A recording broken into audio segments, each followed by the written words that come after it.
नमस्ते। Welcome to JVN department of education. Hope आप सभी अपने घरों में सेफ हैं। Stay happy, stay blessed. My name is Kamal Thakur, assistant professor of geography at Jyoti Vidyapeeth Women University, Jaipur. So today's subject is like world regional geography. We were discussing about the equatorial mainland. Okay, इसमें हमने क्या कर लिया था, हमने introductory part कर लिया था इसका। ठीक है, रिवर्स के बारे में देख लिया था, इसका टेरेन कैसा है वो हमने डिस्कस कर लिया था। Next we will discuss about the weather, climate and vegetation. अब इसका वेदर और क्लाइमेट एंड वेजिटेशन किस तरह का है। ठीक है, as weather and climate are responsible for the vegetation there. Okay, जिस तरह की वेदर क्लाइमेट होगा वो क्या करेगा, वो इफ़ेक्ट करेगा वहाँ की वेजिटेशन को। Except perhaps for the extreme northern tip the whole Malaysia comes within the area of equatorial monsoon region. ठीक है, इक्वेटोरियल रीजन है ये, तो इक्वेटोरियल मानसून का जो इफ़ेक्ट है वो यहाँ देखने के लिए मिलता है। ठीक है, Malaysia has double maxima of rainfall. ठीक है, डबल मैक्सिमम ऑफ रेनफॉल मतलब दो बार यहाँ पर जो साल में है मैक्सिमम रेनफॉल का इवेंट्स दिखने को मिलते हैं। ठीक है, however there is a remarkable measure of uniformity in the climate of Malaysia as a whole.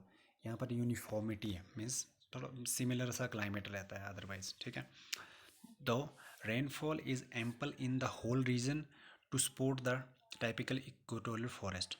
अब रेनफॉल क्या है, इक्वेटोरियल रीजन आपने if you see earth from a satellite और you see a satellite image of the earth, क्या होगा कि जो equatorial region है वो एक ग्रीन सा पैच दिखाता है। ठीक है, क्योंकि क्या होता है, इक्वेटोरियल रीजन जो है वो मैक्सिमम सनलाइट को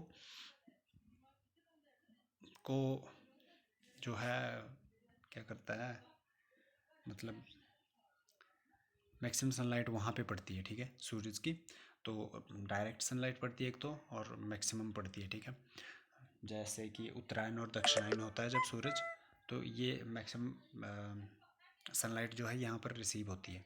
ठीक है, तो इसके कारण क्या होता है, सनलाइट आती है, सनलाइट के कारण क्या होता है कि वहाँ पर जो वाटर है in the ocean that get evaporated to the atmosphere, and that from those evaporated particles you see a maximum rainfall in these equatorial region। ठीक है, उस इक्वेटोरियल रीजन में मैक्सिमम रेनफॉल होती है। तो रेनफॉल के कारण क्या होता है कि वहाँ पर जो फॉरेस्ट जो होते हैं बहुत ज़्यादा बनते हैं। ठीक है, उसकी वजह से ग्रीन पैच बन जाता है वो इक्वेटोरियल रीजन का। Okay, however the density of vegetation tend to be lower in the highlands. Highland areas जहाँ पर मतलब मैक्सिमम हाइट है, वहाँ पर ऑब्वियसली मैक्सिमम हाईएस्ट पॉइंट्स पे क्या होता है, आपकी वेजिटेशन वेरी स्पार्स होती है। ठीक है, कम होती है vegetation. Okay, next is the most important natural asset apart from the forest is occurrence in the wide spread areas. The major occupation in is forestry and gathering of forest in the forest. ठीक है, forest products जो होते हैं और forest से कुछ fruits like some plants are commercial plants और wheat are there for the market. ठीक है, तो वहाँ पे गैदरिंग होती है उन प्रोडक्ट्स की, फॉरेस्ट के प्रोडक्ट्स की। ठीक है, मेन होती है।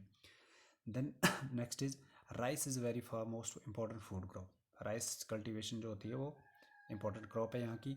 Rubber is commercial crop having outstanding importance, क्योंकि यहाँ पर मैक्सिमम रेनफॉल पड़ती है तो उसकी वजह से क्या कहता है, वेट क्लाइमेट रहता है, तो वेट क्लाइमेट जो है is suitable for the rubber cultivation. Okay, other important crops में कौन सी आती हैं, ऑयल पाम ऑयल जो होता है वो, coconut, bananas, sweet potatoes, yams, cassava, pineapples, tea, maize, groundnut and sugarcane. These are the important other crops in this region that are grown by the local people for their livelihood. Okay, then comes textile, metallurgical works and the food processing industry of Malaysia are important source of revenue for the country। ठीक है, textile जो है वहाँ की textile industry, metallurgical works means जो metal से, धातु से जो चीज़ें बनाई जाती हैं वो मेटलर्जिकल वर्क्स में आता है, ठीक है। एंड द फूड प्रोसेसिंग जो रॉ मटेरियल को प्रोसेस करके जो फाइनल प्रोडक्ट बनाया जाता है, ठीक है, जैसे दूध से घी, बटर एक्सेट्रा बनाया जाता है, सिमिलरली अदर प्रोडक्ट्स बनाए जाते हैं, तो उस फूड प्रोसेसिंग इंडस्ट्री बोलते हैं उसको। That is having important role in the revenue generation for the country.